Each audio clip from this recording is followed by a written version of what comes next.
बिस्मिल्लाहिर्रहमानिर्रहीम। अस्सलाम वालेकुम प्यारे दोस्तों। आज मैं आपसे बात करूंगी सबसे अच्छी और सबसे बदतरीन चीज़ के हवाले से।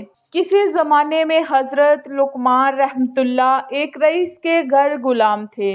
एक दिन रईस ने उन्हें हुक्म दिया, एक बकरी ज़िबा करो और उसमें जो सबसे अच्छी चीज़ हो वो पकाकर ले आओ। वो गए, बकरी ज़िबा की और उसका दिल और ज़ुबान पकाकर ले आए। दूसरे दिन रईस ने फिर हुक्म दिया, एक बकरी ज़िबा करो और उसमें से जो सबसे बदतरीन चीज़ है वो पकाकर ले आओ। वो गए, बकरी ज़िबा की और फिर दिल और ज़ुबान पकाकर ले आए। ये देखकर रईस ने ताज्जुब से पूछा, ये क्या? मैंने बेहतरीन चीज़ पकाकर लाने के लिए कहा तो आप दिल और ज़ुबान पकाकर ले आए। आज जब मैंने बदतरीन चीज़ पकाने को कहा तो आप फिर दिल और ज़ुबान पकाकर ले आए। भला ये क्या बात हुई?